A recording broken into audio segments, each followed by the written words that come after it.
Hey, how's it going, man? Yeah, it's going.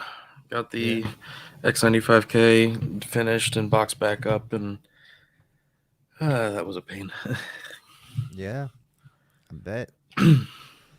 That thing is No fun. heavy. Very heavy. Um, there's a couple of topics we're going to talk about as people start to roll in. I'm sure that thumbnail might get people to like, what the heck? But there's a lot of things that we really do need to talk about. We're talking about the A95K before you joined. Um, how it was delayed till July. A lot of people probably knew that already, but just wanted to like reiterate that. Yeah, Um, that changes some plans for me for sure. yeah, me too. Definitely But does. I mean, personally, it actually is a bit helpful because it gives me more time to catch up on other stuff. Yeah, no doubt. Um, oh, this light is bright. Hold on, let me fix this. I have my theories as to why. All right.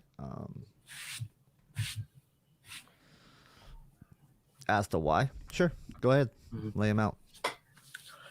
I mean, the most logical reason is just they want to have more supply. Like that's Yeah. most likely it. However, Mhm. I also wonder if the G2 surprised them more than they thought, and they just want to have a little more time in the oven to compete better against it. Makes sense. So Makes now that sense. now that I've had the G2 for a bit and had it side by side with a couple other TVs, I am safe in saying that I fully believe LG's Alpha 9 Gen 5 has surpassed XR and is the best processor in TVs right now, at least on the Really? G2. With the What do you mean C2, by it was a the huge process? Are you improvement, but talking about like fine detail and stuff, or what? yep, Okay. because it's the native sharpness is much sharper than Sony until you add in reality creation, but then you have to Right. pump reality creation, which adds artifacts and issues. It's not native sharpness. Yeah. So the smooth gradation, not in gaming, but in movies, works just as well as Sony's now, if not better. Actually, I would probably say slightly better. Um, there's motion is the only thing there that's subjective. I would say the motion is cleaner with less artifacts, but I still like on Sony that I can use smoothness at one without seeing smoothing. So Yeah. that's a personal preference thing. But everything else with processing, I'm seeing the G2 in particular uh, taking the lead for processing.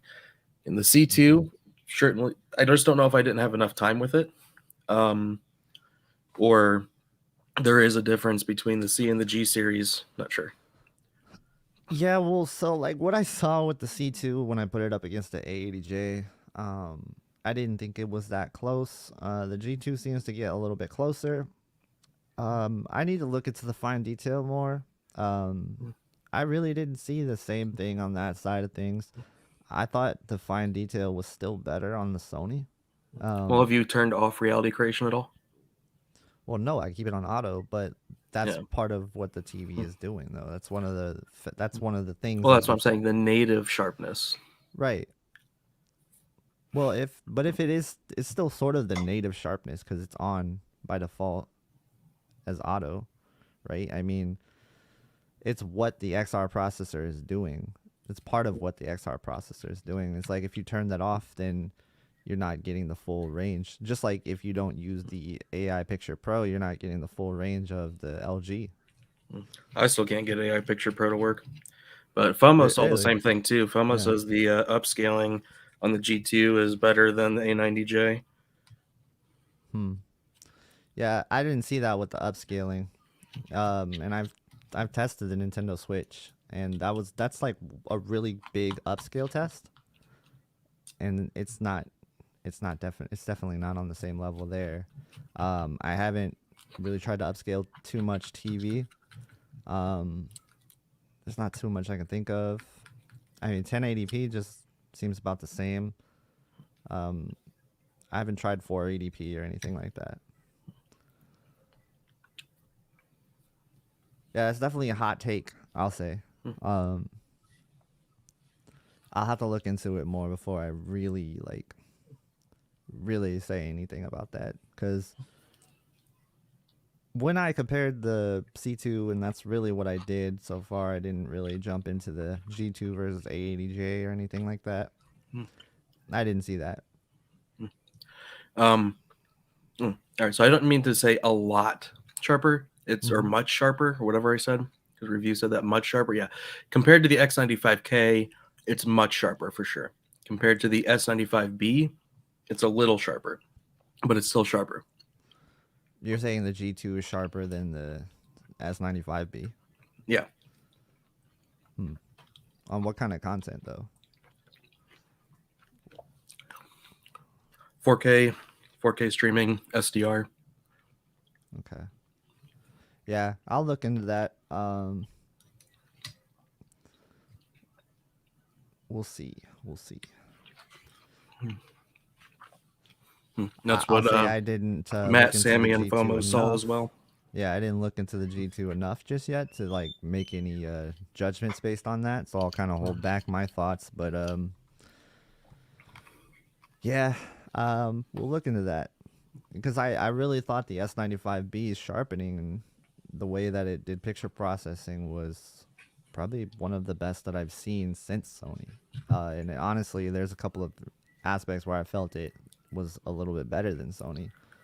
So that really yeah, I don't know, man. I gotta Yeah, look it at it. depends on the content and the source and stuff. One thing for sure is low bit rate on the S95B is worse than anything else. Okay. Yeah, it seems to be like they're trying to apply some sort of like anti-aliasing or something to it, or some sort of smoothing.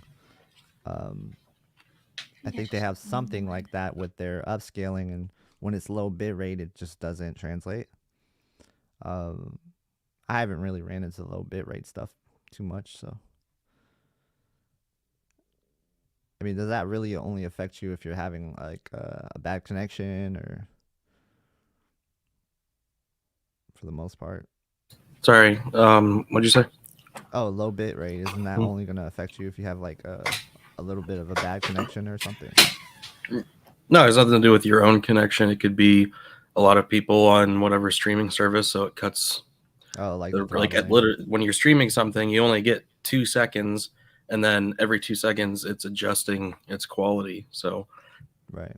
usually it's can be pretty consistent, but sometimes it can drop.